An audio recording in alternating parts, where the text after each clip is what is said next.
this video, I'm going to be going over some of my thoughts and experiences with physical exercise and going over some of the mental aspects as well.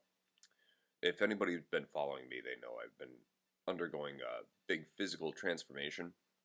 I've been working really hard for the past few years to lose weight, build muscle. So I'm going to be going over some of the things that have helped me and also some of my thoughts and experiences. A little bit on my background. I was born deformed with a condition on my foot which had then spread to my knee.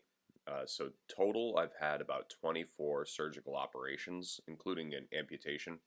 I'm a BKA, below knee amputee, so I only have a right leg. I was also hit by a car when I was about 15. This also resulted in a PTSD diagnosis. I have a degree in health science and an RYT 200 plus training cert from yoga training and teaching. I was heavy as a teen and ended up getting pretty thin in college. I gained a lot of my weight back after I had gotten my amputation. So this has been a journey with the amputated leg to lose weight and build muscle. I've lost more than 100 pounds total, and I'll be going over a bunch of different things. But first, let's take a look at some of the great quotes from great minds on fitness. No man has the right to be an amateur in the matter of physical training. It is a shame for a man to grow old without seeing the beauty and strength which his body is capable. This is from Socrates, 469 to 399 BC. If you remember, Socrates was put to death for expressing his opinions and having people think for themselves. So his manner of introspection and looking within is fairly important, in my opinion. Socrates was also the teacher of Plato, and Plato was also the teacher of Aristotle. Aristotle was, in fact, the mentor of Alexander the Great, so I think a lot of this can be applied. We should not exercise the body without the joint assistance of the mind, nor exercise the mind without the joint assistance of the body. And this was from Plato. Plato is, in fact, a phrase meaning broad.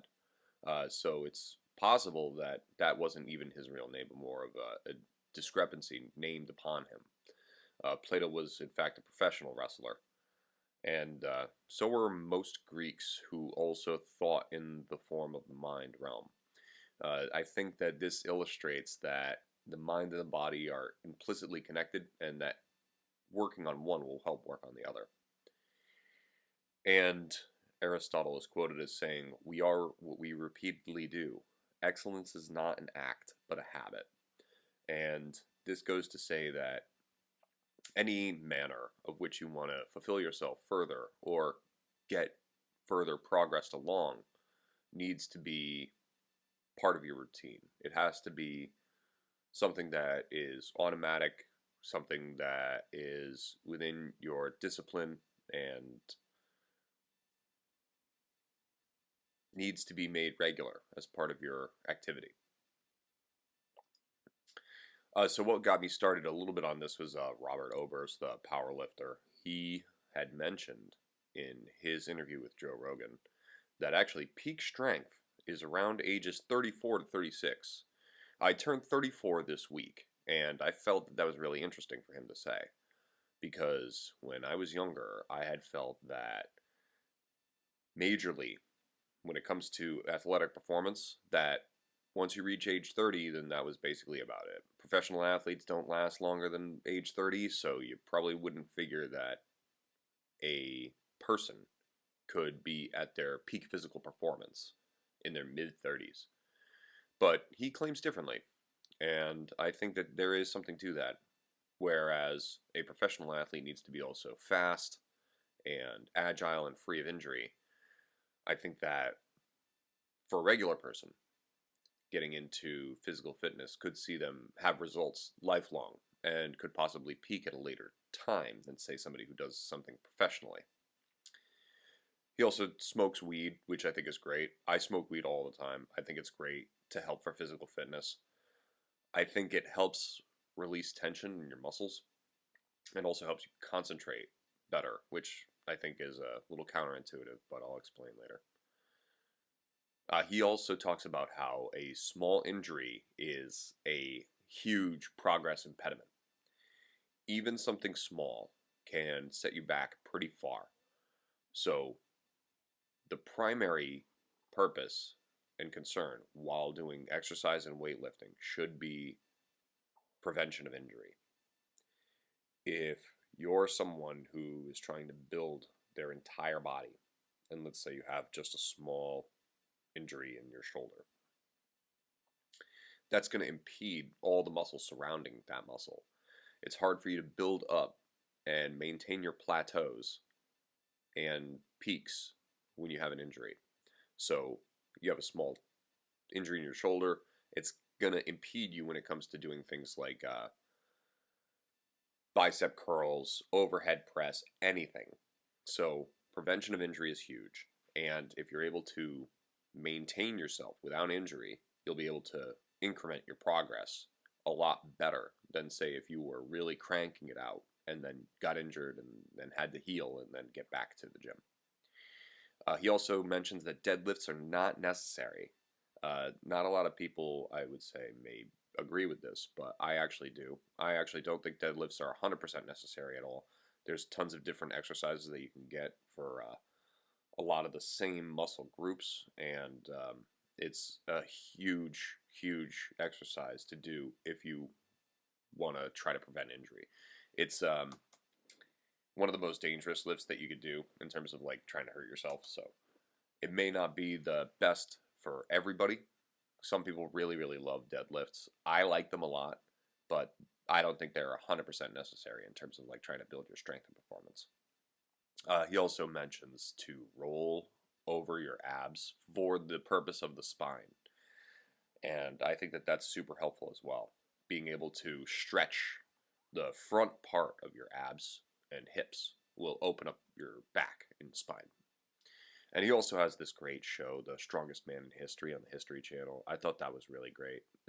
Good look into the types of training and regimens some of these guys have to do, as well as some of the historic lifts that you've seen in previous years, as well as just the general idea. I don't have all the pain, so like I'm almost at like peak age for strength too. So I've got to give it a couple more years. What's the peak age for strength? They say, but for at least from what I've been told, they say it's like between 34 and 36 is for strongmen. This is what I've always been told. But honestly, I think the longer we study this stuff, the more we're realizing is like if you treat your body right, you can keep getting stronger as long as you don't break things, mess things up. That's the big issue, right? People break things and they have to work around those things, and they break something else, and they're compensating because one knee's fucked up and then the other knee blows out because it's compensating for the bad knee. Exactly. Yeah. Just fucking roll. How'd you fix it? When I lost weight, it got better, and it's core strength for me now. Core strength and stretching, and also I smoke weed. Like a lot of athletes are against it, and a lot of people think that there's some like negative connotation with being like someone who smokes weed. But I mean, I'm watching guys take Vicodin like it's Skittles. I've seen guys throw away. Also shouting out Anna T. Forrest, the yoga instructor. I received my RYT 200 cert and some advanced supplemental training from Anna Forrest. She's got really great, keen insight into the mind and the body as to how things can be done. She mentions doing things purposefully, doing things with breath. So instead of just holding a pose, what you want to do is engage yourself. So instead of holding your arm out or holding yourself up with your arm, you'll actually engage all of the muscles reaching down into and pressing through the entirety of the arm. And doing so with intention, with focus, with breath is how you make the pose and position work at its best for you. So being able to do these things with the motion of the breath and with the purpose and strength and positioning is super important to try to get yourself in the right position and to have strength in that position as well. The body is a series of like levers, so you'll want to have strength throughout the entirety of the structure to help build strength throughout. Part of this is with the breath, so your lungs full of breath will maintain pressure, and then you can brace yourself on that internal pressure to hold yourself for strength. So when doing something really challenging, it may help to actually breathe in beforehand and hold that breath while you do this strong, strange motion. She also talks about sequencing exercise for specific contrasting muscle movements. So, for example, each motion you have is one particular muscle, but the braking motion is the opposite muscle. So when you pull your arm up, your backside, your tricep, is slowly braking, so that way you don't shoot your muscle as fast as physically possible. So to train muscles, you need to do alternating movements to work both sides of the joint. If you're going to do biceps, you should do triceps to open them back up. Same thing with like a forward fold for yoga. So you forward fold and then you back fold, so that way you stretch one way and then the other. Core engagement is huge. So as I mentioned with the breath and holding for the center of the body, that's also true for your core. Inside the center of the body is tons of bracing muscles, things that hold your posture, things that hold up your spine, your rib cage, your back. All of these things are always working in conjunction with one another. And this is to move yourself into a position. If you have strong core engagement, it's easier then to have strong axial engagement through your other limbs. And then she also mentions heat, cold, and water as exercise necessities. Heat, we did hot yoga. It's just great for loosening up the muscles. And cold temperature in response to the heat is a good back and forth that you can engage with your body. I feel that the shock of the heat to the cold to the heat to the cold is actually really, really swell in terms of having your body let go of tension and also to relax the muscles. And then obviously water is so super huge, but specifically ice cold water while doing a hot workout routine is pretty awesome. And then she also has a whole sequence of being comfortable with your death and limitations. There's always alternative poses, exercises you can do. Don't be the kind of person that has to do a specific thing just to do it. If your goal is to get fit and to train a specific muscle or something like that, there's always something else that you can do. You don't have to do a deadlift. You don't have to do a wheeled back bend to get into that kind of position. You can always change and alternate anything so that way it can be adjusted, so that way your body can handle it properly. This is Anna Forrest here, just from one of her YouTube videos. I would seriously recommend checking her out for a bunch of different yoga instructionals. She was fantastic to learn from in person. Having her in the actual room is a different kind of presence as well. There's just a lot of like really good practical knowledge to use for stretching. Even if you're not really like into yoga, there's a lot of things you can incorporate for not just like positioning and stretching, but also strength and positioning. We'll also talk about Ethan Suplee. Total body transformation, total inspiration. You guys gotta check him out if you haven't already. This is the actor from Remember the Titans. You guys probably would know him if you saw him. No denying his results. He was a big dude and still is, but if you ever needed some kind of inspiration or to see what it looks like for somebody to transform completely from overweight, fat, obese into somebody who's actually physically fit, this is Ethan Suplee. He has the best transformation of anybody, and he always is working hard. There's no denying that he is probably the best inspiration when it comes to total weight and fat loss. No fad diet program from him. It's all hard work. He clearly isn't also like taking a super ton of steroids either. He's got a realistic body shape for a larger dude, and if you are looking to kind of see what you could look like if you are somebody who is absolutely enormous, then you have to take a look at his results, because it's just mind-blowing, to say the least. He also has real good expectations for loose skin, so I have a lot of that as well, and I think it's really inspiring to see somebody who keeps it around and shows you what it looks like. This is Ethan Supley. You guys gotta check him out. If you don't understand like what I'm talking about when it comes to total body transformation, this is him. So you saw before, totally night and day. If there was ever a person to model yourself after for something that's considered like a body transformation, he would be it. He is number one when it comes to total body change. Absolutely number one in my book. There's also Sam Sulik, bodybuilder. He's all about muscle hypertrophy. He's on YouTube. He has his own website. Even if you don't agree with bodybuilding, or you don't like it as a fitness path, then it's still good to understand for bulk and definition.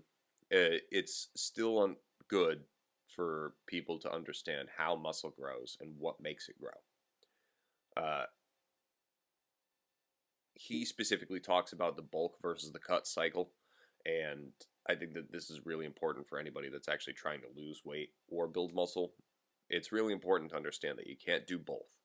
You can't be in a way that you are eating tons and tons and tons and then hope to get smaller. And then obviously the reverse is true too, where you can't just be working out, and then eating light, and then hope to get big. You need food to get big. You need to cut out food to get small. And doing so on a long stretching schedule over the course of a few seasons is the only way that it can last for massive progress. He talks about also doing a gram of protein per 1 pound of body weight. That is excessive. That is a ton of protein for a single day.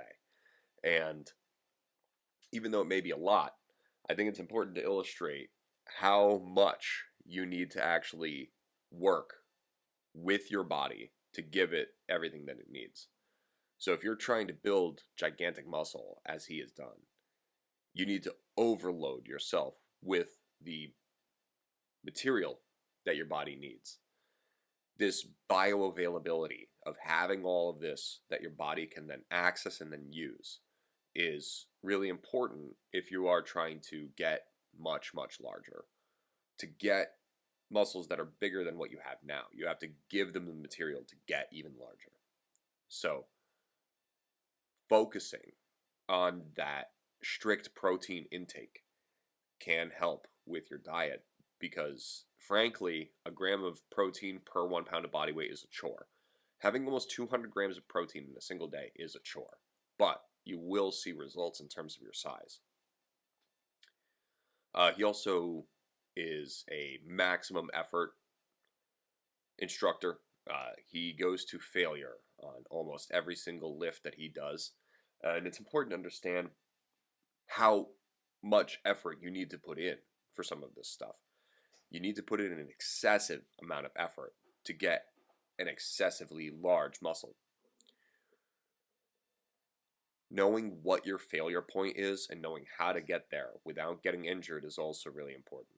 Your body will max out at a certain time, and it can only do a certain amount of exercises. So if you did want to maximize how much exercise you're actually getting in, understanding failure is super, super key. It's important to be able to push yourself to your breaking point, so that way the next time that you go to try that same lift, you can then do more. getting yourself to a point of failure or putting out your maximum effort and then resting and then retrying that same exercise after the appropriate amount of time is something that is necessary for huge bulk and huge definition. He also eats a ton of ice cream at Wendy's. I love that. I eat ice cream, I eat Wendy's. I think that that's great. If you're bulking, you can kind of eat almost anything that you want in the right amounts. Ice cream actually has like tons of protein in it. Not tons, but some. And if you are trying to gain mass, then that's great. So here's Sam. You can see that Sam is just a gigantic dude. You can see that he's just got like total gigantic muscle mass. It's all about putting on just a tremendous amount of weight for him and just going full on to completion for almost every single thing.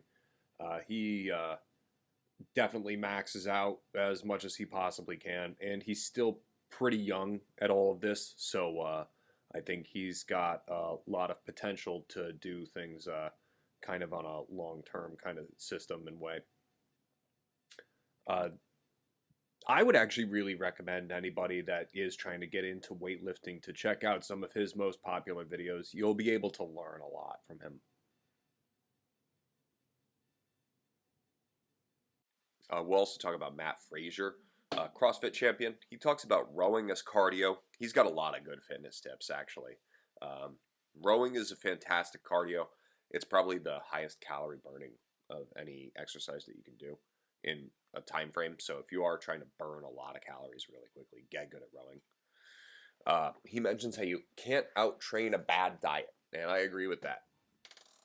You can be working out every single day like a fiend, but if you just don't pay attention to your diet, you're not going to have any results. Your body's going to want to eat more than you need.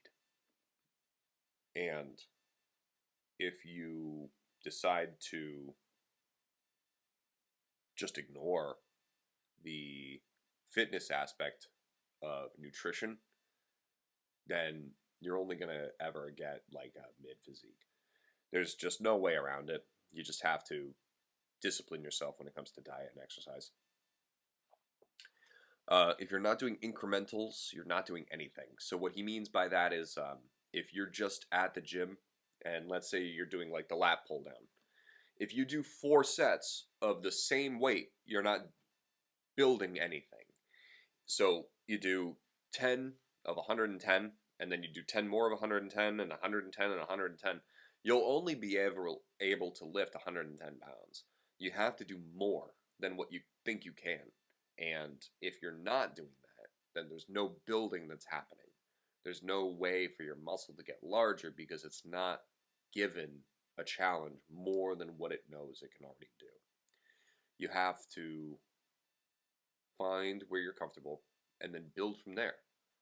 There's always more that can be done in just the tiniest little amounts. So if you're really comfortable at like 125 and you really don't think that you could do 130, it's important to just try to add maybe 2 pounds, 2.5 pounds, just anything small that can help you pass that threshold is really, really important when it comes to trying to build muscle. The incrementals is the way that you build strength and muscle.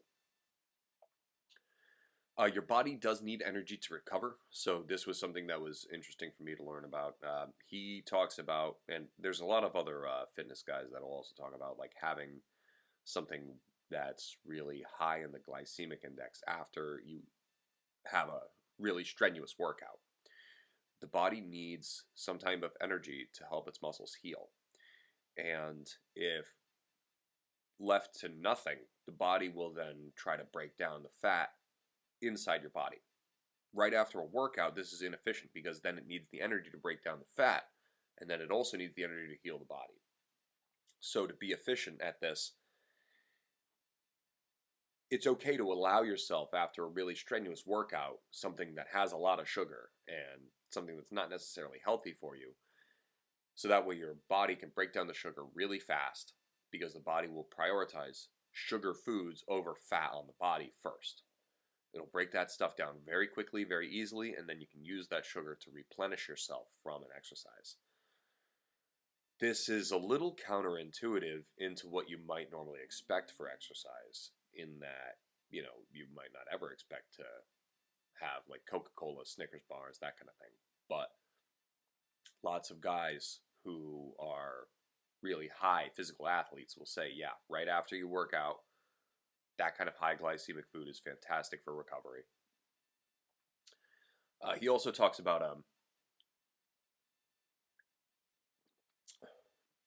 cold temperature therapy for recovery. The human body can dissipate heat through a couple specific areas. Your forehead, your palms of your hands, and the soles of your feet have a unique set of skin where there's no capillaries. So you can exchange heat through the palms of the hand, the forehead, and the feet rapidly. And this helps cool down your core body temperature, which then helps with exercise. It's been proven that in strenuous exercise, if you're able to dissipate a lot of heat from your body in a really quick amount of time, you'll be able to exercise harder and even further. And this is because the body functions like a machine. So having a cooler temperature, cooler running machine is just more efficient. So what we were talking about before, the glycemic index food, stuff that's high in sugar, that's called glycogen replenishment. Your glycogen is the quick access sugar that your body has within it that it uses for things like healing and also cognitive perception. So getting sugar right after your massive workout, and I mean massive, to do like a really strenuous exercise and then have something really high in sugar, is helpful for the body in its total homeostasis type of way. And then he also mentions pushing through the heel for a lot of like bigger, heavier lifts, something that I wasn't really like familiar with. So being able to press down like through your heel also braces your legs and your entire body through your hips. Something that I mentioned before. When you do a lift for weightlifting, you don't just lift like the one thing with your arm. You're actually lifting it with your entire body. So if you're able to brace through your entire being and then lift, it'll help you maintain core strength throughout. Here's a little bit of Matt Fraser's episode from Joe Rogan's podcast. I actually think he has a lot of really good information, a lot of good practical advice when it comes to like working out. You can see he's like not too like crazy huge either, even though he's a fitness champion. I think that's pretty important also, because you don't really get to be like super crazy, gigantic, huge, even when you're really, really strong. A lot of good advice, a lot of good practical stuff that's easy to understand and grasp. So I would say check him out. We're also going to talk about Sarah Mayer, a fitness coach at Sarah Strong Her Lifts on Instagram. She's incredible. So size, lift ratio. So her thing doing like these gigantic lifts for her body weight is absolutely insane. Almost 2 times body weight for some of these things. And her position and technique for some of the larger lifts should be studied a little bit. I feel she has great posture, great technique. And she does this big like tightening pose right before a big max attempt, which I think is helpful to push strength throughout your body, so that way you can brace your entire self for this large lift. And then also she talks specifically about like magnesium being a necessary supplement. I've found that this is partially true. I think that magnesium is fantastic for helping with weight loss, exercise, and fitness. For some reason, it just really, really jives with me. I think it's one of the necessary vitamins and minerals. This is Sarah doing her lifts here. 480 times 2. Just total gigantic lifts. Humongous. And also in terms of like body weight ratio, that kind of thing, just absolutely insane. 460 times 3. I mean, absolutely monstrous. Take a look at the size of the arms. Gigantic. Easy peasy. Fantastic. We're also going to talk about Tommy Gaines on Instagram, Swolger Nation, Gravity Choice. This one's Tommy. This is him doing 50 reps, 50 pieces of sushi. You guys got to check him out. He's just absolutely wild. Super lethal, super big, super crazy. Does some amazing lifts. Has some really entertaining stuff. You got to check him out for sure. This guy is scary. He's gigantic. He's huge. He does magnificent lifts. Huge, huge dude. Huge, huge lifts. All around positive, powerful athlete. Eats and drinks like a madman. He's unstoppable. You gotta see some of like these benches, some of these crazy like between the legs or like Zercher lifts that he does. Just absolute like total thrashing in the gym, and is total inspiration. Weightlifting is an introspection. He gets pretty deep on some of his videos. I like him. Now we'll go into a little bit of the actual body. These are just going to be some things that I've found that'll be helpful for some people, hopefully, just to get an idea of how the body functions and how the mind functions as well. So obviously mitochondria is the powerhouse of the cell. How your body works is that it has energy that it can use in the form of ATP, and the ATP chain is done in the mitochondria. The mitochondria produces all of the power that the body uses in some form or another. So there are approximately 6 trillion cells in your body that have mitochondria. Your body is a 6 trillion piston engine that is approximately 16% of all your cells. So your other cells, the other 84%, what you are mostly is your blood, your non-mitochondrial cells. So your mitochondria produces the energy, and the blood carries the energy and all the extra nutrients. So this is how everything is kind of done.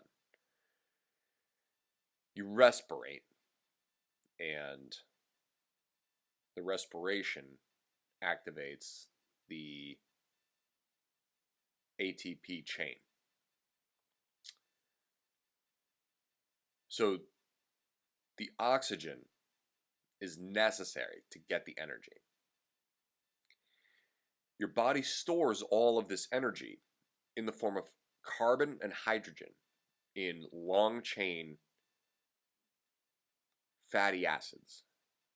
And then these break down to become energy in the body. The fat breaks down, the hydrogen combines with the oxygen to become water. And then the carbon from the fat combines with the oxygen into CO2, which is then exhaled. So the fat is carbon and hydrogen, and oxygen through respiration breaks that down. Then you get water, which you release, and then CO2. The CO2 is your weight. Hydrogen has almost no weight whatsoever. Oxygen has almost no weight whatsoever.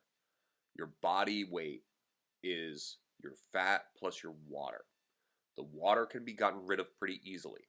You can sweat, you can do cardio, and then this will just break down and get rid of a ton of the water. And also the fat too. The actual mass that you have, all of this, all of the fat is mostly carbon. To get rid of the fat, to get rid of the carbon, you get rid of it through your exhale. Every breath out is where you lose weight. Doing all of this exercise and stuff like that, the weight has nowhere to go. The carbon has nowhere to go. It doesn't get pissed out. It doesn't get shat out. The only way for the fat to leave your body is through a breath, through an exhale breath. So remember that. It's where you want to lose like 20, 30 pounds, you need to breathe off 20 or 30 pounds. You can't just think about it like fat in a hot stove pan. where it just melts, becomes liquid, and then just gets rid of itself through your other liquids in your body. It's a gas, and the carbon comes off through the gas of carbon dioxide. You have to actually exhale every single ounce of weight off of you. So to understand fuel, to lose fat, your body needs to burn it. Your body will prioritize food energy because of body fat, just because it's easier. You have an entire digestive system which is meant to break down food.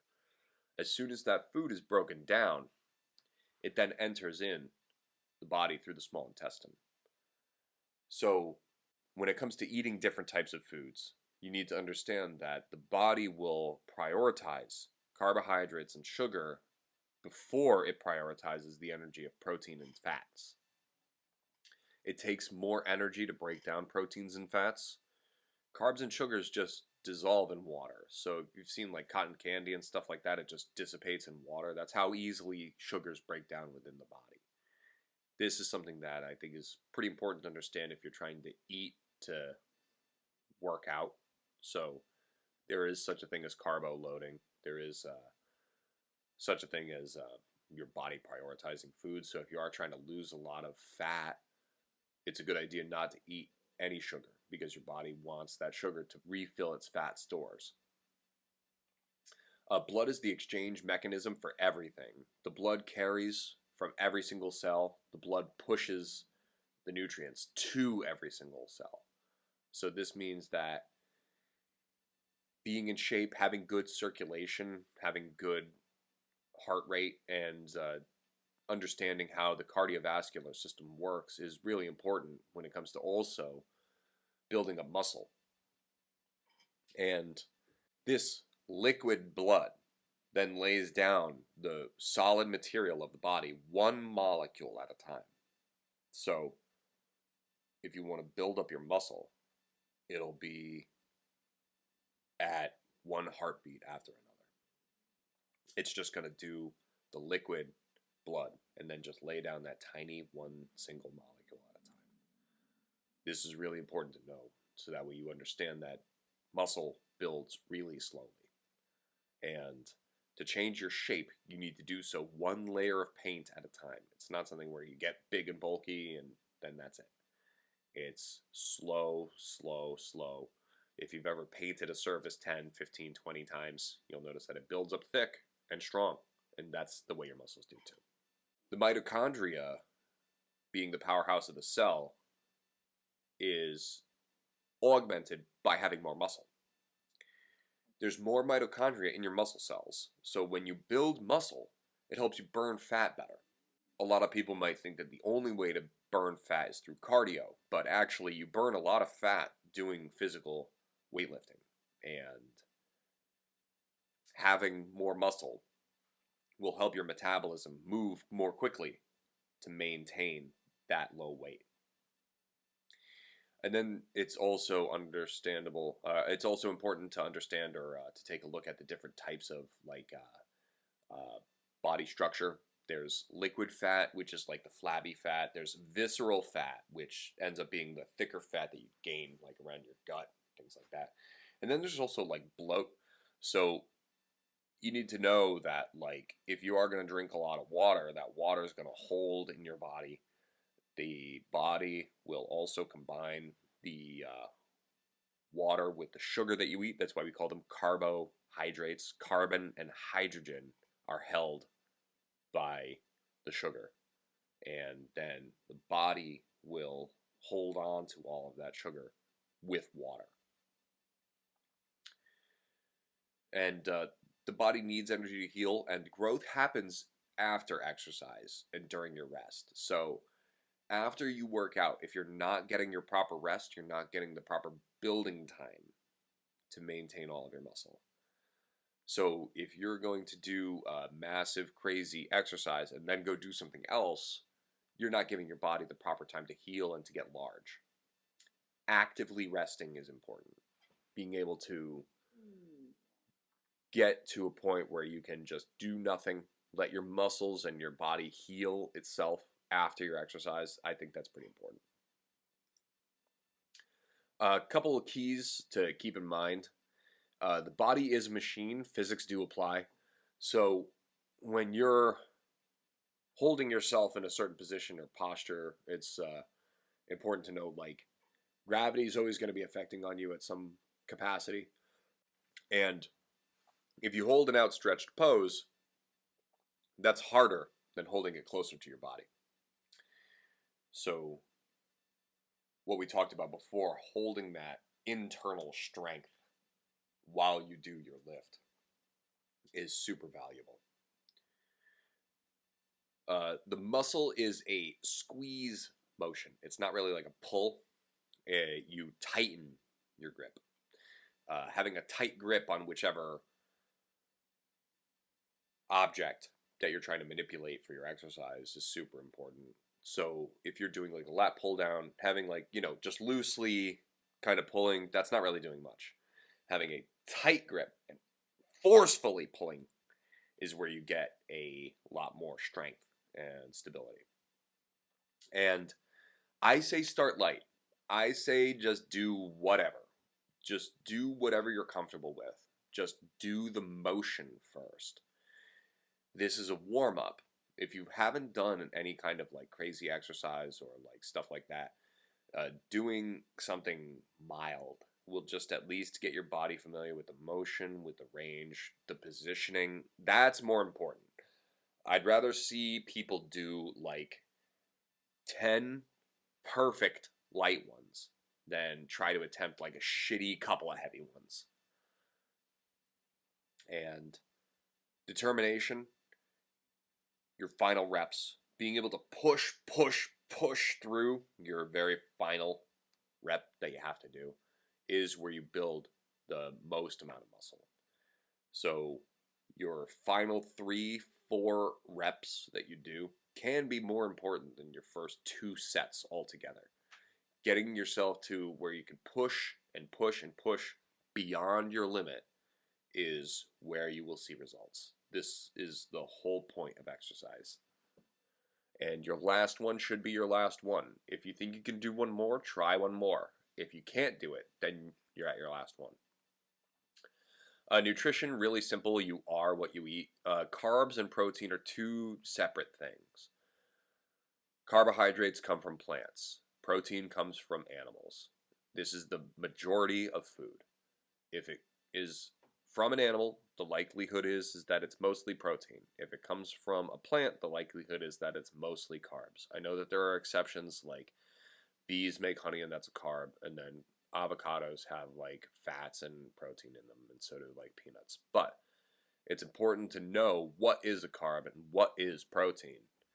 If you're trying to build muscle and you're eating mostly carbs, it's just not going to happen.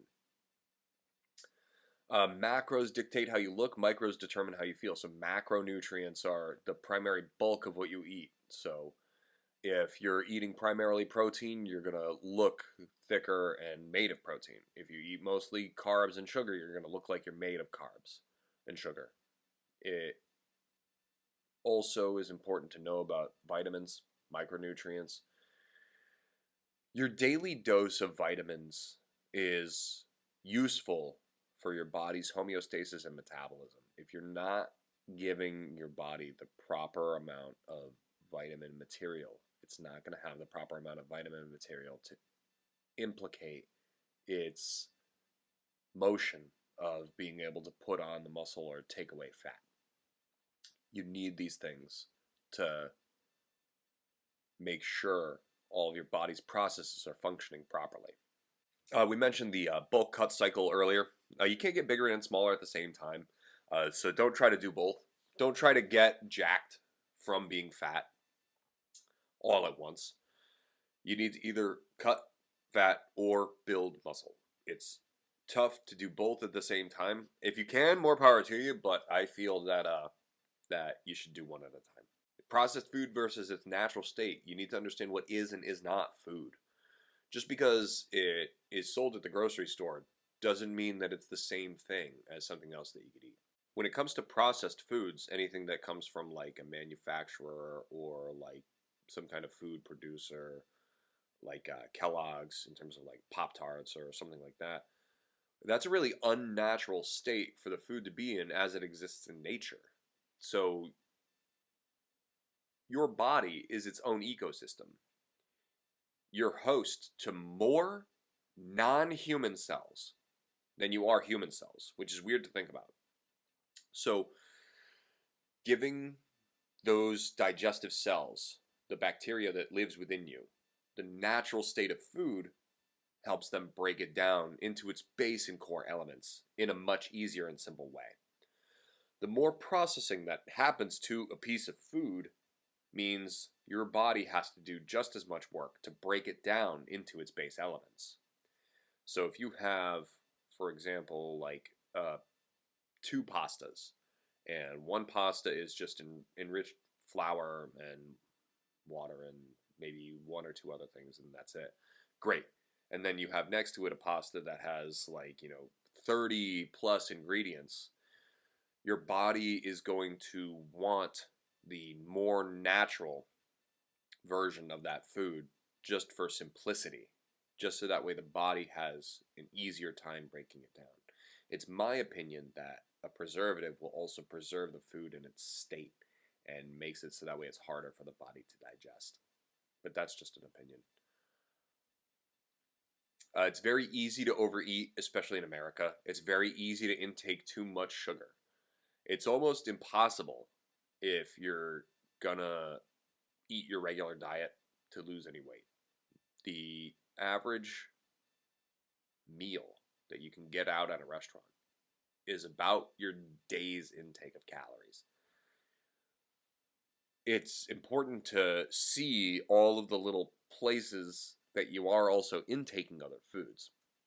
Different areas of snacking, eating, drinking, having a coffee with sugar, with cream.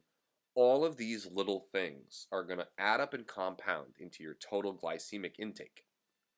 And the more sugar you take in, the harder it's to build off, or the harder it is to build muscle and the harder it is to burn fat. So it's odd to think about, but almost everything has sugar in it in an added capacity. Any type of pre-made food substance that you get from any type of store is typically going to have some sugar added into it just to make it more flavorful, more tasty. And food producers and companies know this, and their goal is to try to get you to eat as much as possible. And then the glycemic index is important to understand what foods are high in glycemic value. So that means sugar density. And vitamins are necessary. The major letters, A, B, C, D, E, and then a couple others. I think calcium, magnesium, zinc, iron. All of this stuff is super important. So now we'll actually talk a little bit about how muscle actually works. So the muscle fibers that you have create after a million little strands of individual fibers, the larger muscle mass that you have. This is comprised of 2 different types of filament fibers, one being the actin and one being the myosin heads. So the actin and myosin grid themselves in a big lattice mesh network, and this is billions and billions of fibers that cling together and then create the muscle, and then they contract with your thought and strength through electricity, through your nerves, is what is activated by electricity and thought. The actin will pull on the myosin, and it only pulls in one direction. So your muscle will have at the contact point the actin and the myosin here, and then the actin will pull along the myosin. So it'll pull, it'll pull, it'll pull, and this happens trillions and trillions of times along these little microscopic fibers to create your one big muscle contraction. This is all done all at once via electricity. So your thought from your mind extends outward into your muscle to make that movement. And the more purposeful you can make that movement, the more active all these little tiny muscle fibers will be, because there's more activation through the wiring of the nerves. they'll only pull in one single direction. So every movement, every tiny little directional movement, even like for your fingertips and stuff like that, is done by a single muscle in a single direction. So each movement you can do is a single muscle. So for example, if you want to pull your fist towards your forearm one way is one muscle, and then back towards the other way is another muscle. Those muscles work in conjunction for each movement also. So whenever you pull one way, the opposite muscle is doing a slow let go or a braking motion to then make it so that way your muscle doesn't whip one way or the other in a really high speed. There's a speed control there, and both muscles are activated. So as you do each exercise, you're also activating the opposite muscle. So if you do a bicep curl, you're activating your triceps at the same time. And when you do a tricep extension, you're activating your bicep in a small way. This is important to understand for conjunctive exercise, where if you are going to be exercising your bicep, in between your bicep sets, it might be a good idea to do some triceps to open those muscle fibers back up so that way they can then fully engage back again, because your muscles can cling together and then not let go. And this will be like a cramp or something like that, or if you've ever seen like people have trouble like extending their arms fully after like a big strong day. The more you can let go from your muscle, the more you can re-engage to it. And if your muscle's nice and loose and you have the strength to, you're able to pull more with each muscle if their counter muscle is healthy and strong. One important thing to understand with weightlifting is that it is an anaerobic exercise. You actually do each and every weight lift and strength pull without breath, or it's at least possible to do so. It's more important to do without it.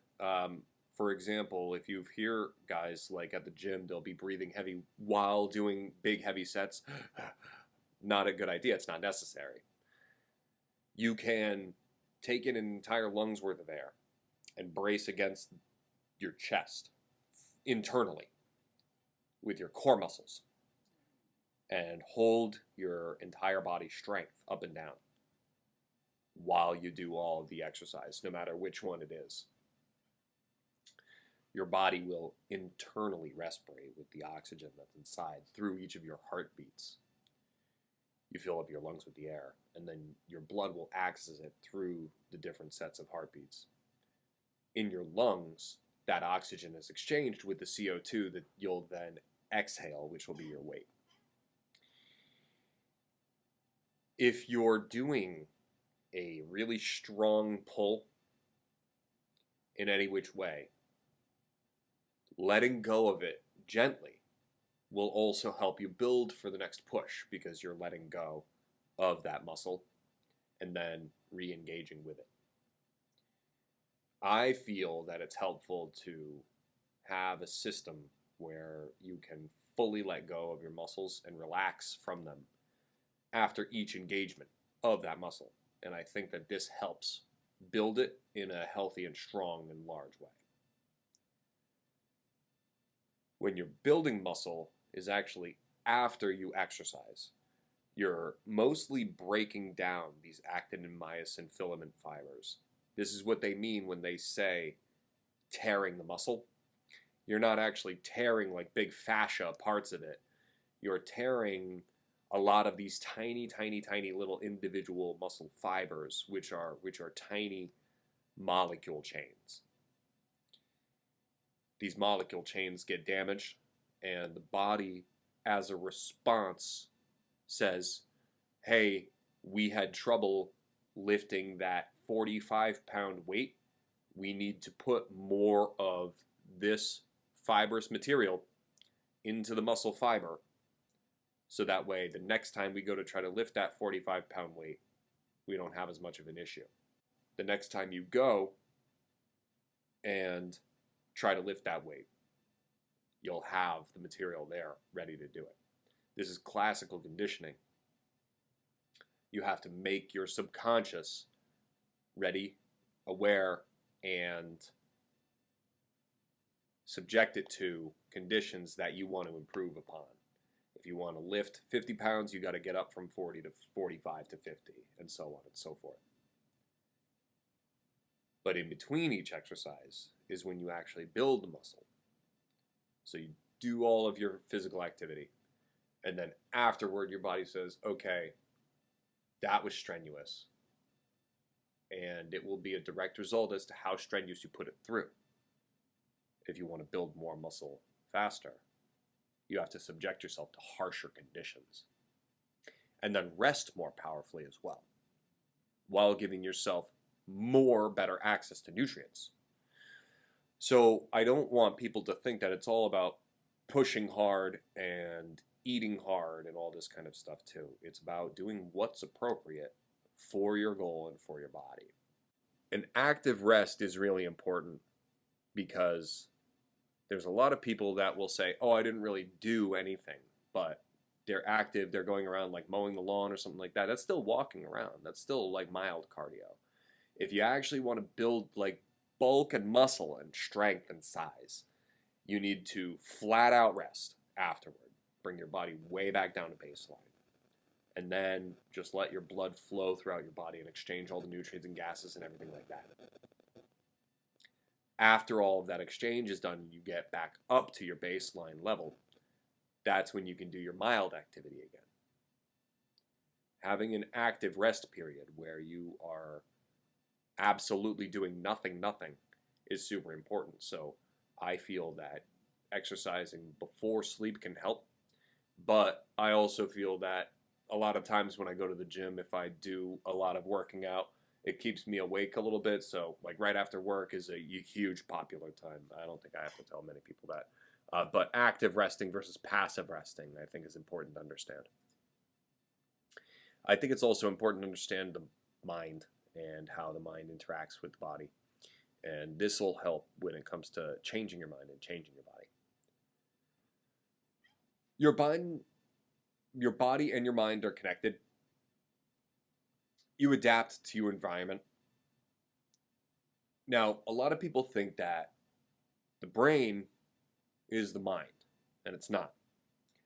The brain is just the part of the body that accesses the mind.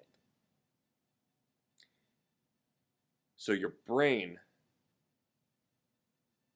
needs its caloric value also. A lot of people don't know that your brain actually takes about 20% of your caloric value throughout the day, and more percentage of your sugar, I think. And you have to remember that it's not just your thinking that happens in your brain. It's also your subconscious system processes and the baseline software that goes on that tells your body what to do, when to do it. Just because you tell your mind and body to do something doesn't mean it'll do it. You have something called homeostasis. You have something called a metabolism. You have heartbeat regulation. Your heart has its own circulatory system and its own nervous system as well. There are things happening to your body without your consent and without your knowledge. Consciously doing things will help you improve the things that you do. Purposefully changing your environment and conditioning is the whole point of working out. You don't have the right kind of stimulation to give you the body that you desire, so you need to force stimulation onto your body so your body will react and adapt. The mind has different levels to it. The subconscious is what maintains all of your body processes and your homeostasis and your ability to stay alive and adapt. Understanding that these cycles will happen. Whether or not you change things about yourself is important. So no matter what you do to your routine, your body's always still going to want sleep at a certain time. It's still going to want a certain amount of sleep. It's still going to need a certain amount of nutrients. It still needs a certain amount of activity. It still needs a certain amount of breath.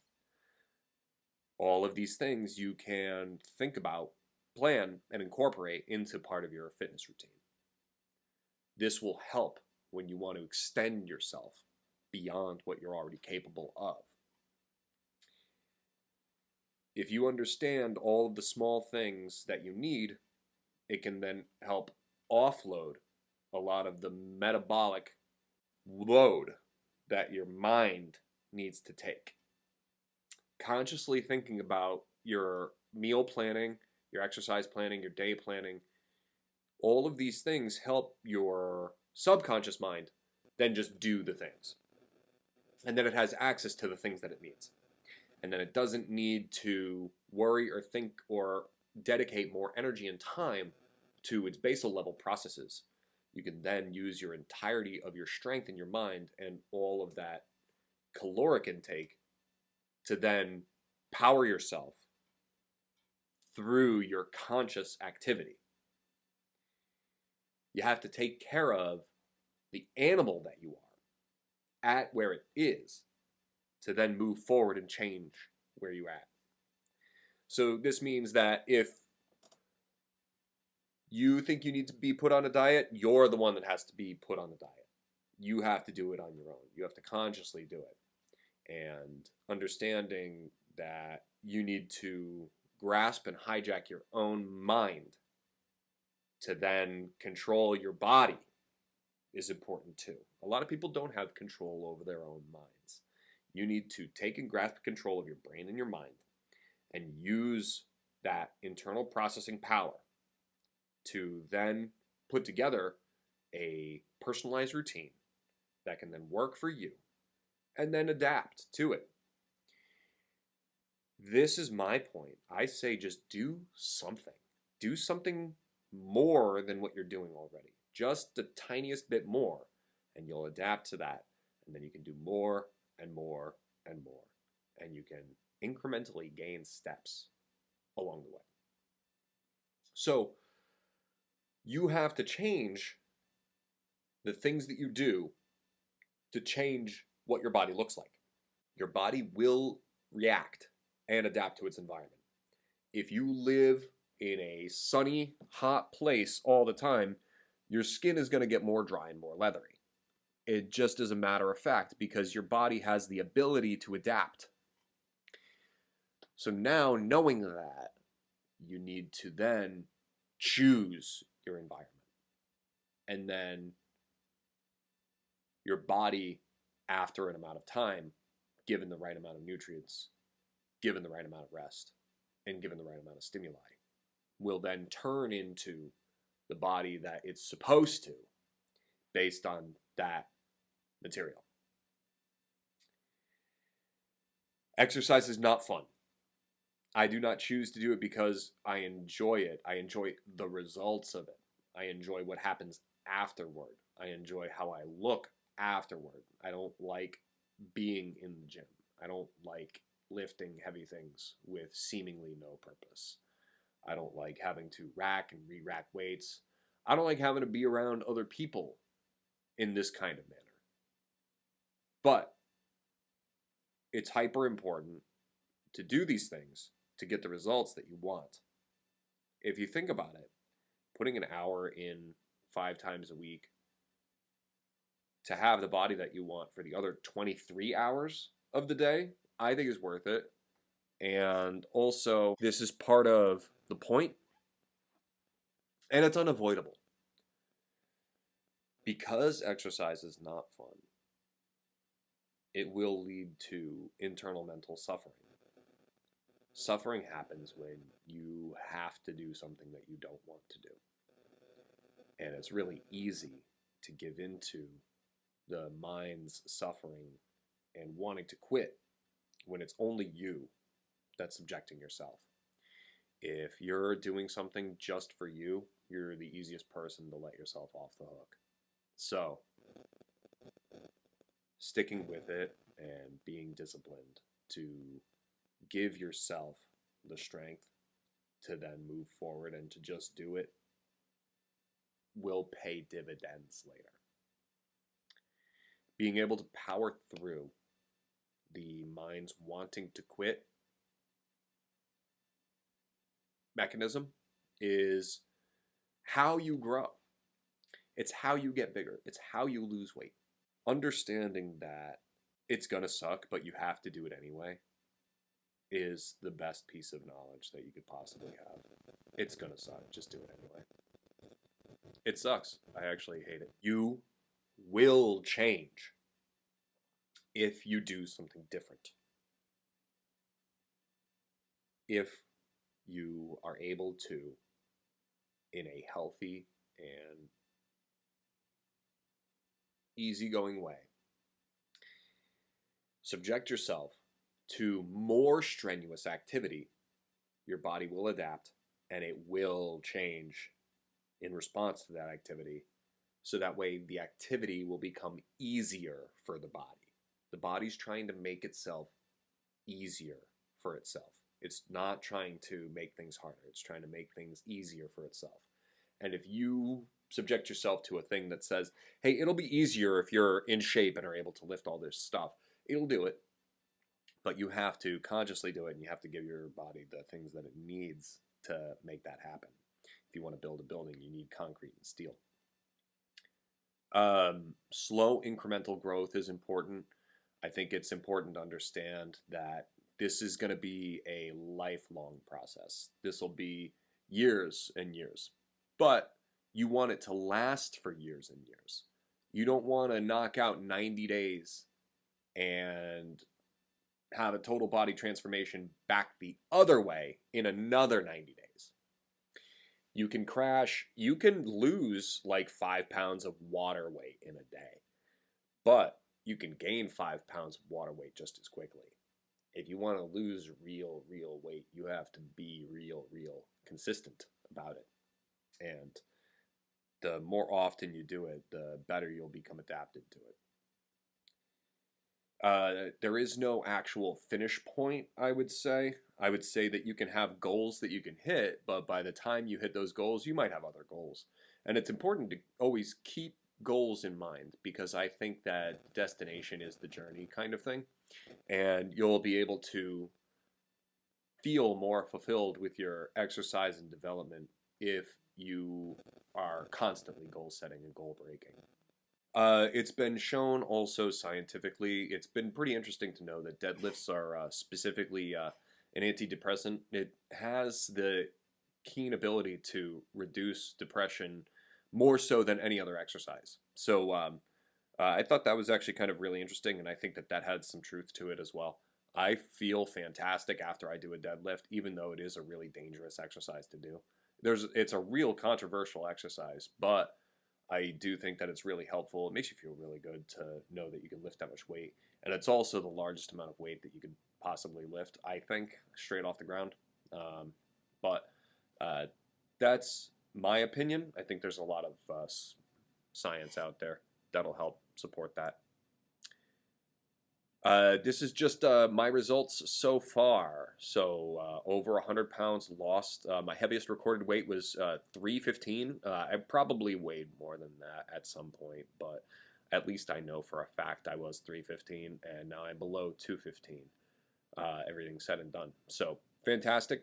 That's worked out really well, and I think so far it's been a good journey as to not try to lose too much weight too quickly and build muscle at the same time, because that was one of my issues when I lost the weight originally in college. I just flash crashed and lost a ton of weight by just doing cardio, and didn't have any weight built up underneath. So then when I decided to lay off the cardio a bit, it all just came rushing back. Full disclosure, I was on prescribed testosterone for 9 months for low T readings. My low T reading, it looks like it got cut off here, but my low T reading was about 70 for my lowest. So that was pretty low. Some charts have under 350 as low. Some charts have under 250 as low. Mine was under 200, so that is pretty substantially low. So I was put on testosterone for 9 months. It's back up to a normal level now. I'm over 400, I think, which is in the realm of normalcy. I'd like to be on it again. There's no denying that it makes you feel fantastic and helps you with exercise and lifts, but if it's not medically necessary, it's not medically necessary. I'd like to choose to be on it, but we'll see. It's kind of expensive if you go throughout the clinical route. Resting heart rate of about 50, so this is something I work on specifically. Cardio will help you lower your average heart rate, and this will help you stay calm in regular normalcy. So day-to-day life, people will get anxious and their heart rate will rise a little bit if they're unsure about what to do or if they get anxious or have some kind of panic attack. I've purposefully chose to use cardio in a way to help offset this and reduce my resting heart rate so that way it stays at a low, calm level. And I think it helps. Also, I've recently gotten blood work, and my blood and vitamin levels are optimal. So, not lacking on vitamin D, not lacking on any of the major vitamins, not lacking on any of like the globulins or any of the blood tests that they could possibly do. So, looking good. Going to be moving forward with it. Speaking of moving forward, we have goals coming up. So, a 2-plate bench we're going to be working on coming up this next year or so. I think now that I'm in this peak strength age, as Oberst mentioned, we're going to be hitting up that 2-plate. We're going to be getting up that 400-pound deadlift. That's going to be exciting because right now I'm at about 3-plate, and I think we could probably do 4-plate on the deadlift, even with the prosthetic legs. So that's going to be exciting to know about. Weight, going to be getting under 200 pounds. If I get just the hair under 200, I think if I'm like 198.9, then I'm not considered overweight any longer. Getting to a point where I'm not overweight at any point in America, I think is actually kind of a pretty substantial goal.